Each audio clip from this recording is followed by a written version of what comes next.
Step away from the vehicle, now! It's mine. I'm refueling. What's the issue, officer? This vehicle matches the description we're looking into.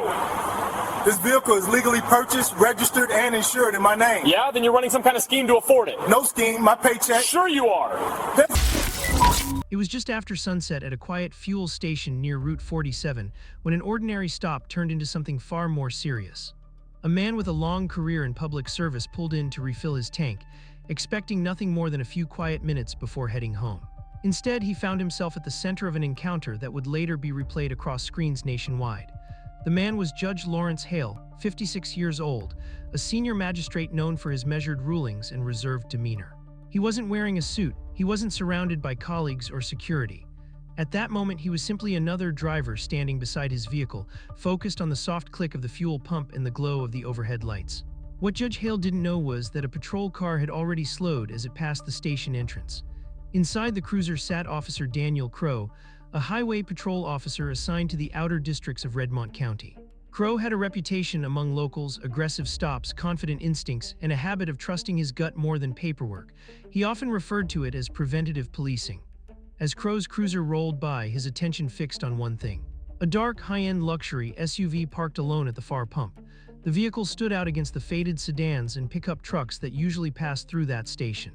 Crow eased off the accelerator, eyes narrowing, posture shifting as if he'd already made a decision.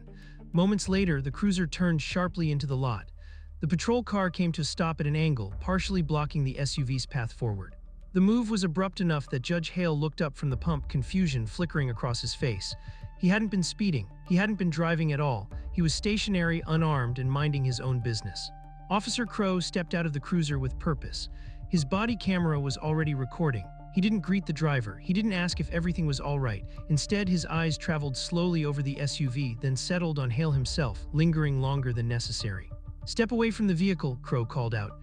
The command wasn't loud, but it was firm, the kind of tone that assumed compliance before a question had even been asked. Judge Hale blinked once, then calmly turned toward the officer. "Is there an issue, officer?" Crow didn't answer. He walked closer, circling the SUV as if inspecting abandoned property. His hand brushed the hood. He bent slightly to look at the license plate, then straightened again, lips pressed thin. "I need you to keep your hands visible," Crow said, his voice sharper now. "This vehicle matches the description of one we're looking into." Hale exhaled slowly. "This vehicle?" he asked, glancing briefly at the SUV. Crow cut him off. "Where did you get it?" The question wasn't neutral. It carried an assumption, one Hale recognized immediately. He'd heard it echoed in courtrooms more times than he could count, usually followed by reports that didn't quite add up. "I purchased it legally," Hale replied evenly. "It's registered and insured in my name." Crow tilted his head, unconvinced. "That's so?" The air between them shifted. What had begun as confusion now felt like something else entirely. Not a mistake, not caution, something deliberate. And as the fuel pump clicked off behind them, the cameras kept recording, unaware they were capturing the opening moments of a case that would soon challenge an entire department's version of justice. Officer Crow remained planted beside the SUV, his attention fixed not on the judge's words but on his own assumptions. The quiet hum of traffic from Route 47 blended with the buzzing fluorescent lights above the pumps, creating an uneasy backdrop that made the pause between them feel longer than it was. "License and identification," Crow said at last. "Now," Judge Hale nodded once. His movements were slow, deliberate, not out of fear but caution. He reached into his jacket pocket, careful to keep his other hand visible the entire time, just as he had instructed defendants to do countless times from the bench. "I'm not refusing," Hale said calmly, "but I'd like to understand why I'm being stopped. I haven't committed any violation." Crow's jaw tightened. "This vehicle was flagged less than 20 minutes ago," he replied. "Reported stolen." The statement landed heavily. Hale's eyes narrowed slightly, not in anger but disbelief. He knew where he'd been 20 minutes earlier. He had been downtown, reviewing case notes in his chambers, his car parked in a secured garage under surveillance. The claim didn't make sense. "Who reported it?" Hale asked. Crow didn't respond. Instead, he stepped closer to the driver's door and reached for the handle. It didn't open. The judge had locked it out of habit. "Unlock the vehicle," Crow ordered. "No," Hale said firmly. "You don't have the authority to search my car without cause." Crow turned toward him sharply. "I just told you the cause." "That's an allegation," Hale replied. "Not evidence." The officer's posture stiffened. The calm, controlled tone coming from the man in front of him wasn't what he expected. It wasn't nervous. It wasn't defensive. It was measured, confident in a way that unsettled him. A gas station employee glanced out from behind the counter, sensing the tension. A customer near the far pump slowed, pretending to check his phone while watching the interaction unfold. Crow lowered his voice, but the edge remained. "We can do this the easy way," he said, "or we can make this more complicated than it needs to be." Hale held his ground. "I'm cooperating, I'm simply asserting my rights," Crow scoffed. Funny how people always say that when they're hiding something. That was the moment Hale knew this wasn't about a stolen vehicle. It wasn't about procedure. The officer had already decided how this was going to go. Crow stepped back and lifted his radio. "Dispatch, this is Unit 17, he said clearly, confirming a possible stolen luxury SUV at the Route 47 fuel stop. Requesting backup. The words were spoken with confidence, as if the situation had already been verified, as if the facts were settled. Hale stared at him, stunned. "You're making a false report," he said quietly. "That's a serious offense." Crow didn't even look at him. "Keep your hands where I can see them." The atmosphere in the lot changed. The casual indifference of passing strangers gave way to focused attention. Two phones were now raised openly, recording. The overhead lights cast long shadows across the pavement, amplifying every movement. Hale kept his arms at his sides, palms visible. "Officer, again, what evidence do you have that this vehicle is stolen?" Crow walked around the SUV once more, tapping the roof lightly as he moved. "People don't just drive cars like this around here," he said. "Not without something being off." The words hung in the air. "That's not probable cause," Hale replied. "That's profiling." Crow ignored him completely. He crouched slightly, peering through the windshield at the VIN plate. It matched perfectly, no scratches, no tampering. Still, he didn't step away. "What's your name?" Crow asked suddenly. "You haven't asked for it," Hale said. "Then give it." Hale removed his wallet and extended it. Crow took it without a word, flipping it open. His eyes flicked across the ID, pausing for just a fraction of a second longer than before. Something registered, not recognition, but uncertainty. He handed it back abruptly. "Doesn't prove anything," Crow said. "Plenty of fake IDs out there." The accusation was absurd, and both men knew it. Hale inhaled slowly. "My registration and insurance are inside the vehicle. I will provide them if you acknowledge this search is based on my consent, not force." Crow laughed under his breath. "Don't lecture me on the law." The mocking tone cut deeper than the accusation itself. It was the voice of someone who believed the other man had no authority, no standing to push back. In the distance, a siren grew louder. Backup was coming, and with it, the realization that this encounter was no longer contained. Whatever happened next would be witnessed, recorded, and impossible to undo. The approaching siren cut through the stillness of the gas station like a warning. Judge Hale felt it before he saw it, the subtle shift in Officer Crow's posture, the way his shoulders squared as if the arrival of backup confirmed his authority rather than questioned it. Crow stepped closer, closing the last bit of distance between them. His hand hovered near his duty belt, not resting on it, but close enough to make the message clear. "You're making this harder than it needs to be," Crow said. "I'm trying to help you." Hale didn't move. "No," he replied evenly. "You're escalating a situation that never required force." Crow's eyes flashed. "You don't get to decide that." The second cruiser pulled into the lot moments later, tires crunching against the gravel near the curb. Officer Ryan Keller stepped out, younger than Crow, broader in build, his movements quick and alert. His body camera activated as he approached, eyes darting between the two men and the luxury SUV positioned awkwardly between them. "What do we have?" Keller asked. Crow answered without hesitation. "Possible stolen vehicle, driver refusing to cooperate." Hale turned slightly toward the second officer. "I've provided identification," he said. "I offered documentation. I declined an unlawful search." Keller studied him for a moment, then shifted his stance closer to Crow, instinctively aligning himself with his partner. Two uniforms now stood between Hale and his car. "Sir," Keller said, voice firm, "step away from the vehicle." "I already am," Hale replied calmly. "Tell me what else you need." Crow raised a hand. "We're detaining him until ownership is confirmed." The word hit hard, detaining. Hale's jaw tightened. "You have no legal grounds to detain me," Crow smirked. "We'll see about that." A small crowd had formed near the edge of the lot, 3 people at first, then 4. Phones were raised openly now, no longer hidden. Whispers passed between them as the tension thickened. Crow reached down and unclipped a pair of handcuffs from his belt. The metallic sound was unmistakable, Hale noticed immediately. He took a single step back, not to flee, not to resist, but to create space. "Officer," he said sharply, "you're making a serious mistake." Crow stepped forward to match him. "And you're resisting detention." "I am not resisting," Hale replied. "I am standing still and asserting my rights." The moment stretched, Keller shifted his weight, glancing briefly toward the witnesses, then back to Crow. No one spoke. The overhead lights buzzed loudly now, filling the silence. Crow lifted the cuffs higher. "Put your hands behind your back." Hale didn't comply, but he didn't pull away either. Instead, he straightened slightly, lifting his chin with the same quiet authority he used when warning attorneys in his courtroom. "This has gone far enough," he said. "Before you proceed, you should understand who you are detaining." Crow let out a short laugh. "I don't care who you claim to be." Slowly, deliberately, Hale reached into the inner pocket of his jacket. His movement was controlled, clearly visible. Keller tensed instinctively, hand brushing his own belt. From the pocket, Hale withdrew a leather identification case. He opened it and held it out. The gold seal caught the overhead light instantly. Officer Keller saw it first. His eyes widened, his posture changed. The confidence drained from his stance as recognition hit all at once. Crow glanced down and froze. The title inside the case erased every assumption he'd built the encounter on. Honorable Lawrence Hale, Senior Judge, State Superior Court. For a moment, no one moved. Crow's hand lowered slowly, the cuffs hanging uselessly from his fingers. The body camera captured the tremor, not fear, but realization. Everything he had said, everything he had claimed, everything he had escalated was now undeniable evidence. Hale didn't raise his voice. "You are violating multiple constitutional rights," he said. "And you're doing it on camera." Keller swallowed hard. "Sir, we didn't know." Hale closed the ID case calmly. "You didn't need to know my title," he replied. "You only needed to follow the law." The silence that followed was heavier than the confrontation itself. And while the officers stood there, unsure how to recover, every witness in that parking lot understood one thing clearly. This was no longer just a stop. It was a reckoning. The shift was immediate, but it wasn't relief that filled the air. It was panic, quiet, restrained, and unmistakable. Officer Crow took a half step back, his confidence evaporating in real time. His mouth opened as if to speak, then closed again. The script he had been following no longer applied, and the cameras captured every second of his hesitation. Officer Keller cleared his throat. "Judge Hale, sir," he said, choosing his words carefully now. "We weren't informed. You weren't required to be," Hale interrupted calmly. "Your authority does not change based on who I am. Your conduct should never have depended on it." Crow finally spoke. "We were just doing our job," he muttered. Hale's gaze locked onto him. "No," he replied evenly. "You created suspicion without cause, then attempted to justify it after the fact." Crow looked away. One of the bystanders stepped forward slightly, phone still raised.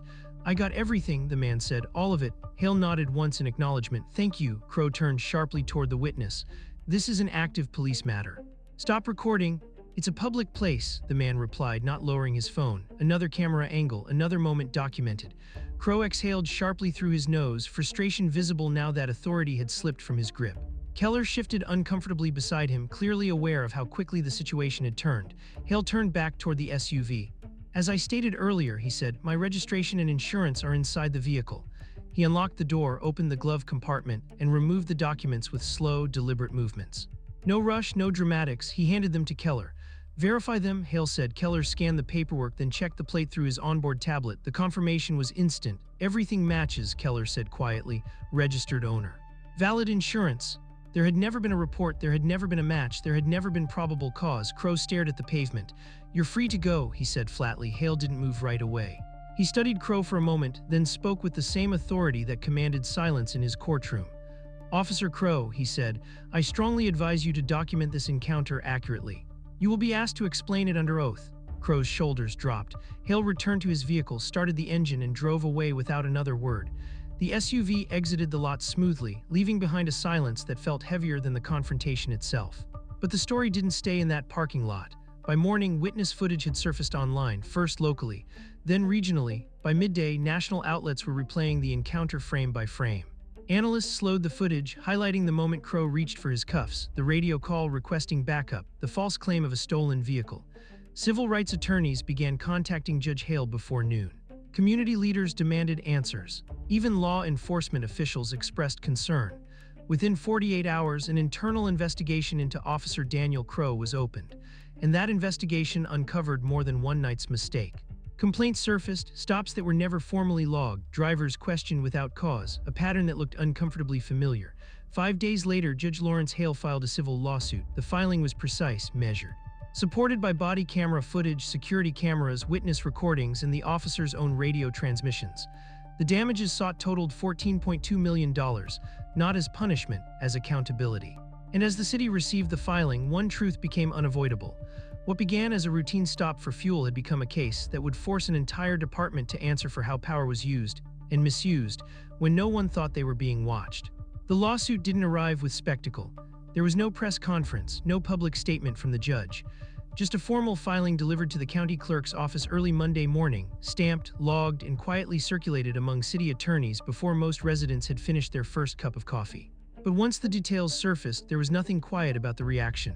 The complaint laid everything out in careful, unemotional language, timeline, location, exact statements pulled from Officer Crow's own body camera audio.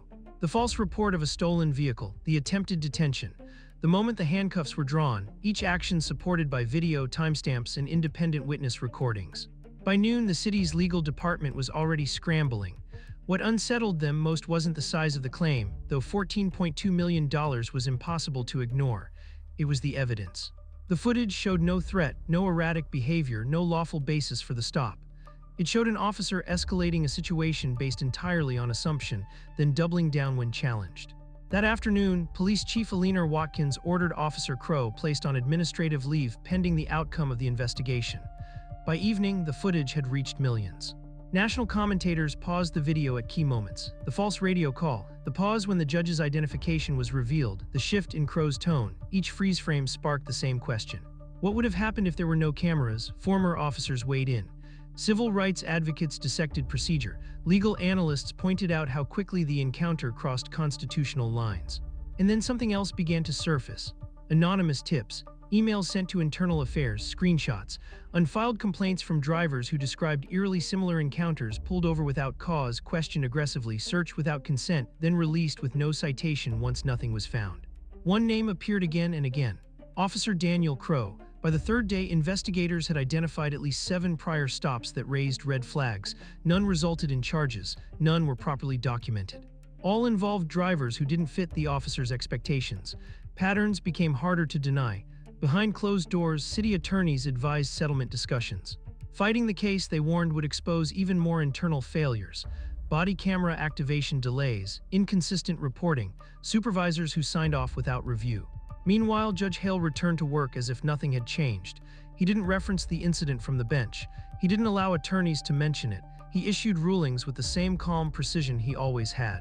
But those who worked closely with him noticed something different, not anger, but resolve. This wasn't personal retaliation. It was correction. 3 weeks after the filing, depositions began. Officer Crow was questioned under oath. His answers shifted, timelines blurred. When confronted with video evidence, long pauses filled the room. He claimed instinct, he claimed experience, he claimed concern for public safety. None of it aligned with the footage. Then came the Internal Review Board. After reviewing the evidence, the board concluded that Officer Crow had violated departmental policy on reasonable suspicion, search and seizure, and use of authority. The recommendation was unanimous: termination.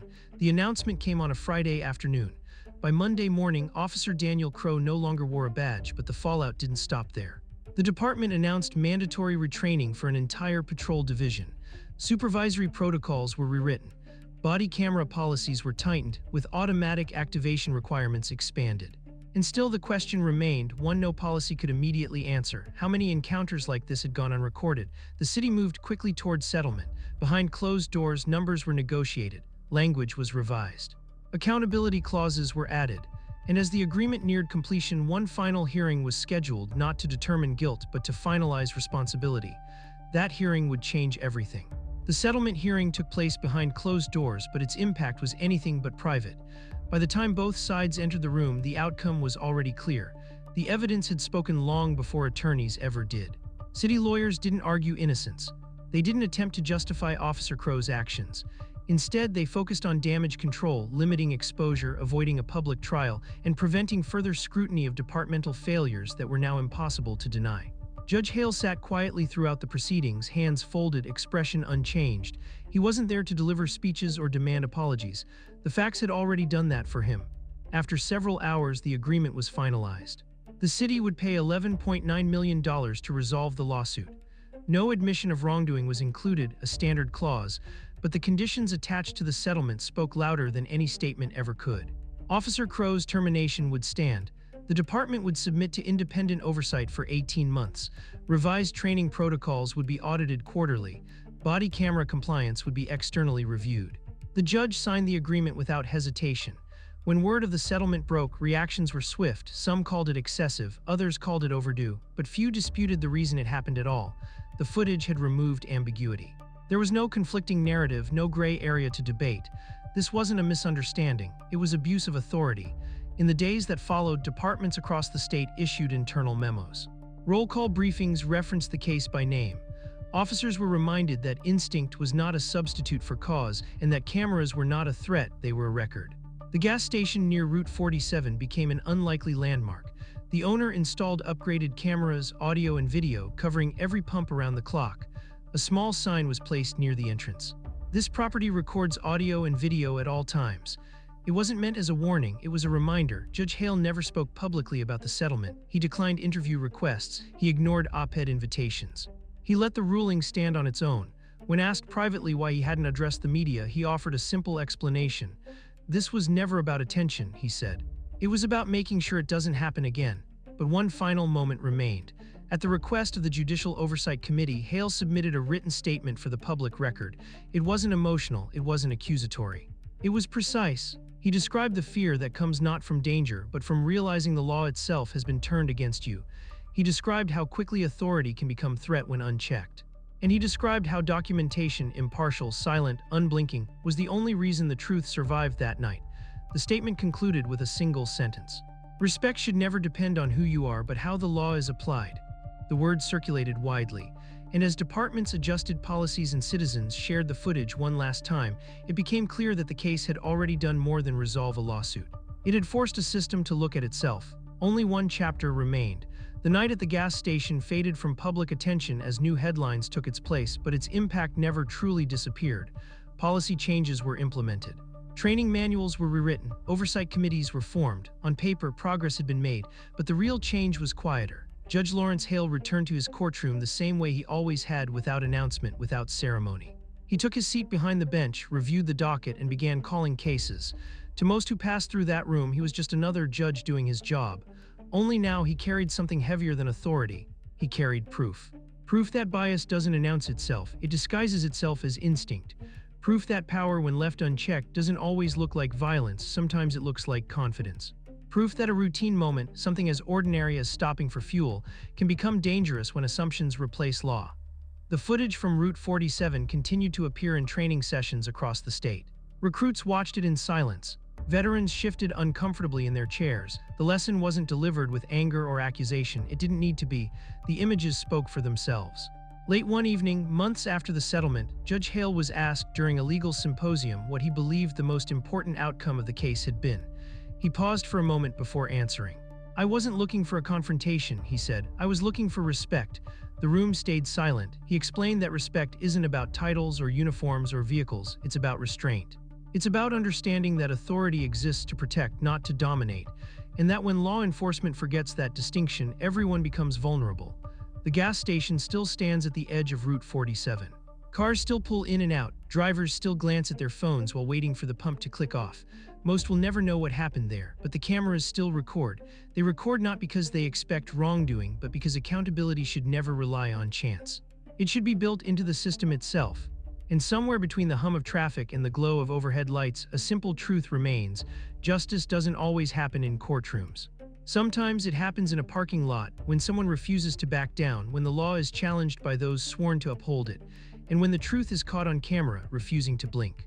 If you believe this situation was handled wrong, leave a comment and say where you're watching from, because stories like this only change things when people speak up. And make sure to subscribe so you don't miss the next case that exposes what really happens when the cameras are rolling.